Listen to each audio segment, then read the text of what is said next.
गौतम बुद्ध ने कहा था कि एक भयंकर जंगली जानवर की तुलना में एक धोखेबाज और दुष्ट दोस्त से अधिक डरने योग्य है, क्योंकि जानवर केवल आपके शरीर को ही हानि पहुंचाता है, लेकिन एक कपटी और धोखेबाज दोस्त आपकी बुद्धि को हानि पहुंचाता है। केवल एक बुरे दोस्त ही आपको उस स्थिति तक पहुंचा सकता है जहां आपको ऐसा लगता है कि यह दुनिया बहुत खराब है, यहाँ रहने का कोई फायदा क्या है। और यही होता है जब आपको धोखा मिलता है, आपको ठगा जाता है, और केवल व्यक्ति ही जो अंधे विश्वास करता है उसके साथ ठगी होती है। हम किसी को सीधे विश्वास नहीं करते हैं। विश्वास धीरे धीरे बढ़ता है, लेकिन समय के बाद यह विश्वास इतना मजबूत हो जाता है कि हम उस व्यक्ति के सामने अपनी आंखें, कान और मन बंद कर देते हैं। और फिर ऐसी स्थिति में होता है कि हमारे सबसे विश्वास योग्य व्यक्ति हमें सबसे ज्यादा धोखा देता है। हम दुनिया में विश्वास खो देते हैं और हम सभी को संदेह के साथ देखना शुरू कर देते हैं। वास्तविकता में यह दुनिया धोखे पर चल रही है। हम किसी न किसी को धोखा देते हैं, कहीं न कहीं या कभी न कभी अपने जीवन में, और दूसरे लोग भी हमें धोखा देते हैं। दूसरों द्वारा धोखा देना समझना संभव है, लेकिन हमने वर्षों से खुद को ही धोखा दिया है। हम अपने आप को ऐसी बातों को मनाते हैं ताकि हमें सच्चाई का सामना न करना पड़े, और हम अपने छोटे से दुनिया में खो जाते हैं। धोखा या विश्वासघात एक दोधारी तलवार की तरह होता है। हमें ऐसा लगता है कि हम दूसरे व्यक्ति को धोखा देकर उसे बेवकूफ बना रहे हैं, लेकिन यह कपटी तलवार हमारे सामने खड़ा व्यक्ति का गला उतना ही काटती है जितना कि यह हमारे गले को भविष्य में काटती है। आज की बौद्ध गति से आप यह जानेंगे कि हम धोखे और विश्वासघात से खुद को कैसे सुरक्षित रखें, और इस वीडियो के अंत में हम 10 ऐसे संकेत के बारे में सीखेंगे जो एक ठग और झूठा में पाए जाते हैं। एक जवान लड़का बहुत क्रोधित हालत में था और वह बंकर के जरिए स्वयं हत्या करने की सोच रहा था। जब वह पहाड़ी के शिखर तक पहुंचा तो उसने चिल्लाया, ये दुनिया इतनी बुरी क्यों है? यहाँ सब इतने स्वार्थी क्यों हैं? क्या मेरे जीने का कोई मतलब नहीं है? उसी पहाड़ी के शिखर पर एक बौद्ध सन्यासी ध्यान में लीन था। उस जवान लड़के की उच्च आवाज सुनकर उसने संचय के साथ उठ गया। उसे एकदम समझ में आया कि यह जवान लड़का यहाँ स्वयं हत्या करने आया है। जब वह जवान लड़का पहाड़ी से कूदने वाला था, तभी बौद्ध सन्यासी ने उसका हाथ पकड़ा और बौद्ध सन्यासी ने उसे पीछे खींचा और कहा, क्या हुआ? क्या आगे का रास्ता खत्म हो गया है? जवान लड़का ने कहा, कौन सा रास्ता? यहाँ कोई रास्ता नहीं है। मैं यहाँ से कूदकर स्वयं हत्या करने जा रहा हूँ। बौद्ध सन्यासी ने कहा, हर किसी को एक न एक दिन मरना होता है, लेकिन तुम इतनी जल्दी में क्यों हो? जवान लड़के ने कहा, क्योंकि यह दुनिया जीने के लायक नहीं है। यहाँ सभी स्वार्थी और धोखेबाज हैं। मैंने जिस पर भरोसा किया वो सभी ने मुझे धोखा दिया। मेरा अपना भाई ने मुझे धोखा दिया, मेरा दोस्त मुझसे धोखा दिया, लेकिन आज यह सब बहुत ज्यादा हो गया है। मेरी पत्नी भी मुझसे धोखा दिया, उसने एक अमीर व्यापारी के साथ फरार हो गई। इतने धोखे मिलने के बाद अब मुझे इस दुनिया में जीने का कोई मतलब नहीं है। एक स्वार्थी दुनिया में किसी पर भी भरोसा नहीं किया जा सकता, इसलिए मैं स्वयं हत्या करने जा रहा हूँ। बौद्ध सन्यासी ने कहा, क्या तुम स्वार्थी नहीं हो? क्या तुम पर भरोसा किया जा सकता है? व्यक्ति ने कहा, मैंने किसी को धोखा नहीं दिया है, किसी से विश्वासघात नहीं किया है। अगर चाहो तो मेरे गांव जाकर पूछ सकते हो। लोग मेरा फायदा उठाते रहते हैं, लेकिन अब तक मैंने किसी के साथ बुरा नहीं किया है। बौद्ध सन्यासी ने कहा, मुझे तुम पर भरोसा नहीं होगा, तुम्हें मुझे यह साबित करना होगा कि तुम स्वार्थी व्यक्ति नहीं हो। व्यक्ति ने पूछा, इसे साबित करने के लिए मुझे क्या करना होगा? सन्यासी ने उत्तर दिया, तुम्हें अगले 1 साल तक मेरे आश्रम में मेरे साथ रहना होगा। फिर यह मुझे पता चलेगा कि तुम ईमानदार व्यक्ति हो या तुम भी दूसरों की तरह स्वार्थी और कपटी हो। व्यक्ति ने कहा, ठीक है, मैं आपके आश्रम में 1 साल तक रहकर खुद को साबित करूंगा।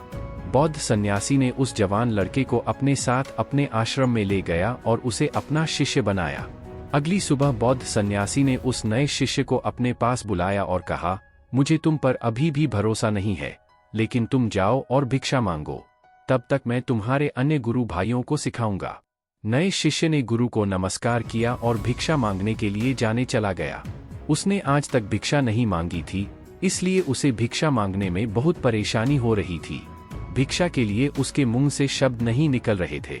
उसका अहंकार उसे रोक रहा था, उसके अंदर उसका घमंड उठ रहा था। मास्टर को गलत साबित करने के लिए उसने भिक्षा मांगी और उस भिक्षा को लेकर वह गुरु के पास लौट आया। उसके हाथ में भिक्षा देखकर गुरु ने कहा कि तुम कम से कम किसी हद तक भरोसेमंद हो। मैंने सोचा था कि तुम भिक्षा मांगने में सक्षम नहीं होगे, लेकिन तुमने मुझे गलत साबित किया। मेरे साथ अपने गुंबद पर चलो। गुरु ने कहा, मुझे वहां तुम्हें कुछ दिखाना है। गुरु ने उस शिष्य को छतरी में ले गया। छतरी के ऊपर एक मटका लटक रहा था। गुरु ने मटके की ओर इशारा करके कहा, क्या तुम उस मटके को देख रहे हो? इसमें जहर है और यह जहर ऐसा भी है, अगर किसी को दिया जाए तो व्यक्ति बहुत ही आसानी से मर सकता है और कोई भी नहीं जानेगा कि वह कैसे मरा। जवान शिष्य ने कहा, लेकिन गुरुदेव, आप मुझसे यह सब क्यों बता रहे हैं? सन्यासी ने कहा, मैं तुम्हें बस चेतावनी दे रहा हूं कि कभी ताजगी से इसे न खाना। कुछ दिनों बाद गुरु अपने शिष्यों के साथ एक जंगल से गुजर रहे थे कि अचानक कुछ जंगली लुटेरे उन पर हमला कर दिया। सभी शिष्य अपनी जान बचाने के लिए इधर उधर भागने लगे, लेकिन अधिक उम्र के कारण गुरु भागने में सक्षम नहीं थे। इसे उस जवान शिष्य ने महसूस किया और उसने बहादुरी दिखाई और उसे उस लुटेरों से बचाकर उसे आश्रम ले आया। आश्रम पहुंचते ही गुरु ने सभी के सामने उस शिष्य की प्रशंसा की और कहा, मेरे नए शिष्य, तुम सभी से बेहतर है, जिसने मेरी जान को जोखिमों से बचाया और मुझे यहाँ सुरक्षित लाया। आज के बाद मुझे उस पर विश्वास है। उस दिन के बाद हर सुबह जब भी गुरु शिष्य से मिलते, वह उससे एक बात कहते, मुझे तुम पर पूरा विश्वास है। धीरे धीरे गुरु का उस शिष्य पर विश्वास बढ़ता रहा और यह इतना बढ़ गया कि एक दिन गुरु ने शिष्य को अपने पास बुलाया और कहा, मेरे पास कोई पुत्र नहीं है, लेकिन तुम मेरे बेटे की तरह हो। मैं अब बूढ़ा हो गया हूँ, इसलिए मेरी मृत्यु के बाद मैं चाहता हूँ कि तुम इस आश्रम की जिम्मेदारी को अपने हाथों में लो। शिष्य ने कहा, गुरुदेव, अगर यह आपकी इच्छा है तो मैं भी आपके सुख के लिए इस जिम्मेदारी को संभाल लूंगा। यह कहते ही शिष्य चला गया। कुछ दिनों बाद गुरु बीमार पड़ गए तो उसने आश्रम के सभी शिष्य को बुलाया और घोषणा की कि युवा शिष्य उसके बाद इस आश्रम को संचालित करेगा। दिन धीरे धीरे बीतते गए और वह युवा शिष्य की मन की बेचैनी बढ़ने लगी। उसे जितनी जल्दी हो सके आश्रम को कब्जा करना था।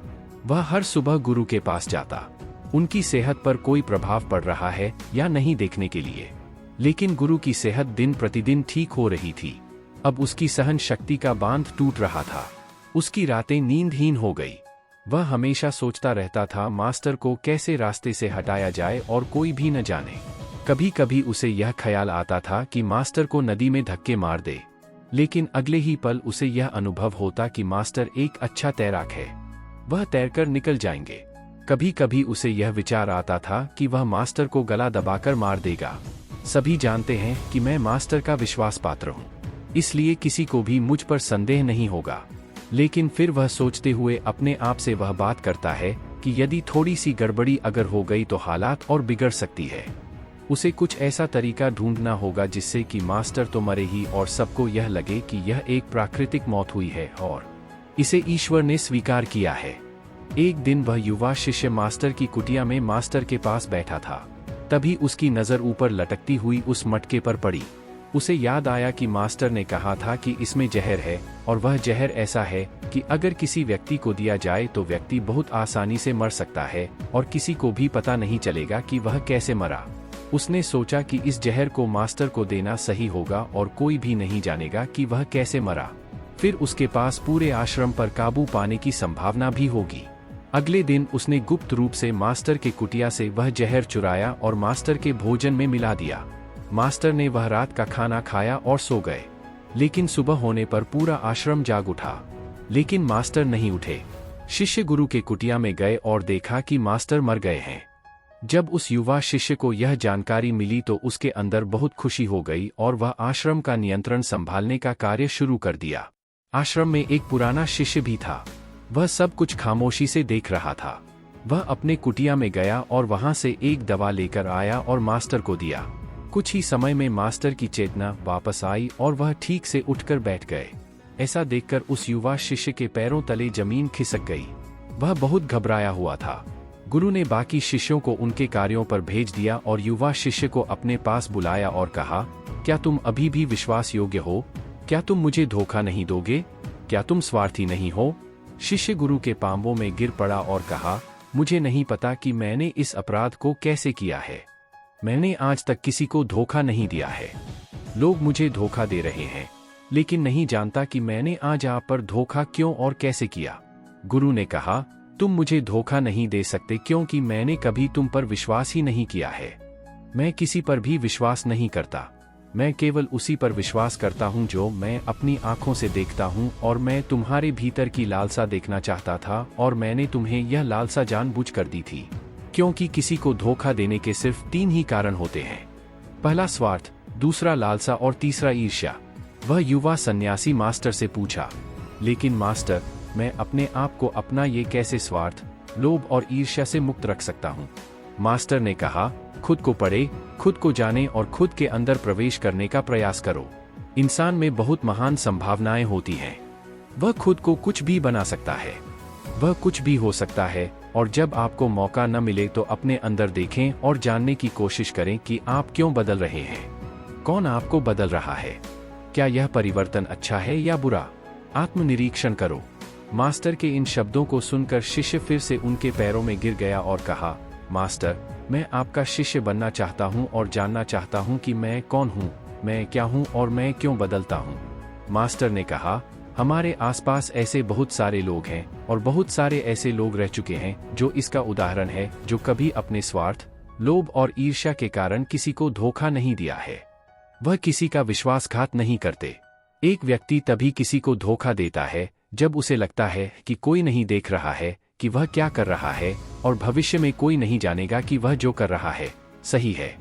पकड़े जाने के बाद वह अपनी सुरक्षा के लिए अधिकतर तर्क देता है कि मैं कुछ नहीं कर सका, यही आखिरी राह थी, मुझे मजबूर किया गया था। लेकिन यह धोखा देने के पीछे की सच्चाई है, जो हर विश्वासघात के पीछे छुपी होती है, लेकिन फिर भी व्यक्ति जानबूझकर करता है। मास्टर ने शिष्य की आंखों में देखते हुए कहा, याद रखें, हम किसी को धोखा देने पर हमें उसकी आंतरिक अभिज्ञान को चोट पहुंचाते हैं, और वह इतनी बुरी तरह चोटिल हो जाता है कि फिर वह किसी पर भरोसा नहीं कर पाता। वह अंदर से बहुत ही दुखी और अकेला महसूस करने लगता है। इसलिए यदि आप चाहते हैं कि कोई आपको धोखा न दे तो आप अपनी आंखें, कान और मन को खुले रखें। लोगों पर विश्वास करें, लेकिन इतना विश्वास मत करें कि वे आपका फायदा उठाने लगे। हमेशा अपने सबसे महत्वपूर्ण कार्यों पर नियंत्रण में रहे और कभी कभी खुद को जांचते रहे, क्योंकि जिस धोखे को आप टालना चाहते हैं, क्या आप किसी दूसरे के साथ वैसा ही धोखा कर रहे हैं? अगर कोई आपको फिर भी धोखा दे रहा है तो निराश न हो, क्योंकि हर विश्वासघात किसी व्यक्ति को कुछ न कुछ सीखा कर जाता है। धोखा खाने के बाद एक व्यक्ति पहले के मुकाबले ज्यादा सतर्क और सावधान हो जाता है। इसलिए अपने जीवन को बिगाड़ने की आदत न डालें, बल्कि इसे एक सबक समझें और आगे बढ़े। मास्टर ने कहा, ये हैं धोखेबाज व्यक्ति के 10 निशानियां। एक चालाक व्यक्ति के, जो आपको धोखा दे सकते हैं, आपके चाल चुरा सकते हैं और आशा की गहरी समुद्र में डूबते हुए आपकी जिंदगी खत्म कर सकता है। पहला चिन्ह, वह व्यक्ति जो झूठा होगा वह धोखेबाज होगा। वह सब कुछ आपसे छुपाएगा। आप उसके बारे में दूसरे लोगों से जानेंगे, और जब आप पूछेंगे वह कहेगा कि उसे बताना भूल गया। उसके साथ बहुत समय बिताने के बावजूद आप उसके बारे में ज्यादा नहीं जान पाएंगे। वह आपके बारे में क्या सोचता है, उसकी जिंदगी में क्या चल रहा है, यह आपको हमेशा भ्रमित करेगा, क्योंकि वह सब कुछ आपसे छुपाएगा, क्योंकि वह सच्चा आदमी है ही नहीं। एक सच्चा आदमी को अपने बारे में बताने से कोई परेशानी नहीं होती। वह आपके साथ लगभग सब कुछ साझा करता है। लेकिन एक धोखेबाज बहुत सतर्कता से चलता है। इसलिए हमें इन बातों पर ध्यान देना चाहिए जिनके साथ हम एक संबंध में हैं, जिनके साथ हम अपनी जिंदगी का विश्वास और प्यार का सौदा करने जा रहे हैं। क्या वह हमारे साथ अपने जीवन की पूरी कहानी साझा करता है या नहीं? क्या वह बातें हमसे छुपाता है? अगर वह छुपाता है तो वह व्यक्ति एक बड़ा धोखेबाज है। दूसरा चिन्ह, वह व्यक्ति जो धोखेबाज हो या हमारे साथ सच्चा प्यार नहीं है, तो वह हमारी परवाह नहीं करेगा। हम उसकी परवाह कितनी भी करें, हम उसके लिए कुछ भी क्यों न करें, लेकिन वह हमारी परवाह बिल्कुल भी नहीं करेगा, और यह एक बार ही नहीं दिखेगा, बार बार दिखेगा, लेकिन हम इसे नजरअंदाज करते हैं। यह हमारी गलती है, क्योंकि हमारे मोहित होने के कारण हम अपनी आंखों के सामने सच्चाई को नहीं देख पाते। यह हमारी गलती है। अगर हम थोड़ा सावधानी से ज्यादा देखने की कोशिश करें तो हमें पता चलेगा कि वह हमारी परवाह नहीं करता। तीसरा चिन्ह, एक धोखेबाज व्यक्ति भी बड़ा झूठा होता है। उसके शब्द उसके आपसी मेल नहीं खाते। उसकी जीभ बदलती रहती है। वह अपने वचनों को नहीं निभाता, लेकिन हम उसके झूठे में फंस जाते हैं, इसलिए हम उसे पहचान नहीं पाते। चौथा चिन्ह, एक धोखेबाज व्यक्ति हमारे मुख पर प्रशंसा और सराहना हमारे सामने करेगा, लेकिन वह कभी भी हमारी प्रशंसा नहीं करेगा और हमें सम्मान नहीं करेगा, चाहे हम उसके लिए मर जाएं। वह हमें कभी सराहना नहीं करेगा और हमें उतना महत्व नहीं देगा जितना कि हम अपनी जिंदगी में देते हैं, क्योंकि वह हमें एक दिन धोखा देगा। इसलिए यह बेहतर है कि हम सतर्क रहें, पहले ही बहुत धोखे खा चुके हैं। पांचवा चिन्ह, वह कहते क्या है उस पर आपको ध्यान देने की वजह उनके कार्यों पर ध्यान केंद्रित करें। बात करना बहुत आसान है, लेकिन करना बहुत ही मुश्किल होता है और अधिकांश लोग इन बातों पर फंस जाते हैं। इसलिए चाहे वह आपसे कितनी भी बातें करें, आपके साथ कितने वादे करें, जब तक वह उसे दिखाने का प्रदर्शन नहीं करता तब तक उस पर विश्वास न करें। छठा चिन्ह, यह अक्सर प्यार के संबंध में देखा जाता है कि यह धोखेबाज व्यक्ति उस व्यक्ति को कैसे पकड़ता है जो उससे प्यार करता है, जैसे कि उसके सामने हमेशा उपलब्ध होता है। वह कहीं नहीं जा रहा है, वह उसके लिए यहाँ रहेगा, उसे न तो सम्मान करेगा और न ही सम्मान देगा, और अगर सम्मान के लिए विनती की जाए तो वह उसे और अधिक अपमानित करेगा। यदि आपको संबंध में किसी से विनती करनी हो तो मुझसे समझो कि उसमें आपके लिए प्यार नहीं है। जो वास्तव में आपसे प्यार करता है वह चाहेगा कि आपके साथ अधिकांश समय बिताए, जिससे आप समय के लिए विनती करें। समझो कि उसमें आपके लिए प्यार नहीं है। सातवां चिन्ह, वह हर चीज के लिए समय निकाल सकता है, लेकिन कभी भी आपके लिए समय नहीं निकालेगा। वह अपने जीवन में आपके लिए कुछ भी नहीं छोड़ेगा, लेकिन आपको कभी नहीं छोड़ेगा। वह तभी आपसे बात करेगा जब उसे मन करेगा, न कि जब आपको उनकी जरूरत होगी। वह आपको किसी और के साथ बदल सकता है, लेकिन आपके लिए कुछ नहीं बदलेगा, न तो उनकी आदतें, न ही उनका स्वभाव और न ही उनकी सुविधा। आठवां चिन्ह, वह कभी भी आपको आपके प्रति समर्पित और आज्ञाकारी नहीं होगा, जैसा कि हम आपके साथ हमेशा रहेंगे। चाहे जो भी हो, हम समर्थन करेंगे, चाहे जैसा भी समय हो। वह सिर्फ अपनी शर्तों पर ही आपके साथ रहेगा। जब उसे आराम और अच्छा लगेगा तभी वह आपके साथ रहेगा, और अगर उसे थोड़ा भी चोट लगे तो वह चला जाएगा, क्योंकि वह कभी भी अपनी सुविधा के लिए अपने सीमा के बाहर कुछ भी करने के लिए नहीं आएगा। नौवां चिन्ह, वह हमेशा आपको चोट पहुंचाएगा, कभी जानबूझकर और कभी बिना जाने कि वह आपको कितना चोट पहुंचा रहा है, और आपका हृदय लगातार दुखेगा। आप उस व्यक्ति के साथ खुश रहेंगे जो वास्तव में आपसे प्यार करता है। उसके साथ होने से आपको ऐसा लगेगा कि आप हवा में हल्के से उड़ रहे हैं। और अगर आप एक धोखेबाज और गलत व्यक्ति के साथ संबंध में है तो सब कुछ भारी और असावधान लगेगा। ऐसा लगेगा कि कुछ गड़बड़ है। अंदर से एक आवाज आएगी कि यह संबंध आपके लिए सही नहीं है, और यदि इसे सुनने के बावजूद आप इसे नजरअंदाज करते हैं तो यह आपकी गलती होगी। 10वां चिन्ह, आपके जीवन में वे कहीं नहीं है। आपके जीवन में उनकी कोई विशेष जगह नहीं है। जब चाहे वे आसानी से आपके जीवन से आपको निकाल सकते हैं और उन्हें कुछ फर्क नहीं पड़ेगा। यदि आप यह नहीं मानते और उनकी सच्चाई जानना चाहते हैं तो आप अपने जीवन से कुछ दिनों के लिए गायब हो जाइए। उन्हें कुछ फर्क नहीं पड़ेगा, बल्कि वे खुश रहेंगे। अच्छा है कि समस्या हमारे जीवन से चली गई है। अब हम आजाद हैं और हम जो चाहे वो कर सकते हैं। यदि आप भी अगर ऐसे व्यक्ति के साथ संबंध में है तो आप अपने बुद्धि को संयम में लाइए और जितनी जल्दी हो सके इससे बाहर निकलें। मुझे विश्वास करें, ऐसे संबंध से बाहर आने के बाद आपको सुख, शांति और प्यार मिलेगा। और क्या दुनिया में सिर्फ एक ही व्यक्ति है? यदि आप एक खराब व्यक्ति को छोड़ देते हैं तो 10 अच्छे लोग आपके जीवन में आएंगे जो आपको सम्मान और प्यार देंगे, और जब तक आप इस तरह के झूठे व्यक्ति के साथ हैं तब तक आप अपने अच्छे लोगों को नहीं देख पाएंगे। लेकिन जैसे ही आप ऐसे धोखेबाज व्यक्ति को छोड़ देंगे, अच्छे लोग आपके जीवन में आना शुरू हो जाएंगे। और एक और बात, आजकल वे लोग जिनके साथ प्यार में धोखा हुआ है वे कहते हैं कि प्यार कुछ नहीं है, सब कुछ झूठ है। आजकल सब कुछ झूठा है, लेकिन यह पूरी तरह से सही नहीं है। जिस व्यक्ति ने आपको धोखा दिया है उसे प्यार के अर्थ की जानकारी नहीं थी, लेकिन आज भी दुनिया में बहुत सारे ऐसे लोग हैं जो प्यार को कैसे करना है जानते हैं और उसे बरकरार रखने की भी जानते हैं। धोखा खाए लोग अपनी ओर से सच्चा प्यार करता है। प्यार ईश्वर की उपहार है और यह दुनिया प्यार पर आधारित है। अगर एक गलत व्यक्ति ने आपका प्यार समझ नहीं पाया तो इसका अर्थ यह नहीं है कि इस दुनिया में प्यार नहीं है। यह दुनिया प्यार पर ही आधारित है। यह प्रसिद्ध नृत्य दुनिया सिर्फ प्यार करने वालों के कारण है। और अंत में एक और बात, यदि आप अपने परिवार के सदस्यों से धोखा खा चुके हैं या आपस में गलतफहमी हो गई है, तो एक दूसरे के बात समझने का प्रयास करें, एक दूसरे को जानें और एक दूसरे को माफ करें, क्योंकि दोस्तों आपको बहुत सारे लोग मिलेंगे लेकिन आपके परिवार के सदस्यों की तरह किसी और जगह पूरे विश्व में नहीं मिलेंगे। हाँ, उनका दृष्टिकोण थोड़ा अलग होता है, वे थोड़े दूर के होते हैं, आपके परिवार के बाहर, जैसे कि आपके दोस्त, दूर के रिश्तेदार या पड़ोसी। लेकिन परिवार के सदस्यों को माफ कर देना बुद्धिमान होता है। तो दोस्तों, आज के वीडियो में बस इतना ही। उम्मीद है आपको यह वीडियो पसंद आई होगी। अगर पसंद आई होगी तो वीडियो को एक लाइक करना मत भूलिएगा। ओम बुधाय नमः। ओम नम बुधाय नमः। ओम बुधाय नमः।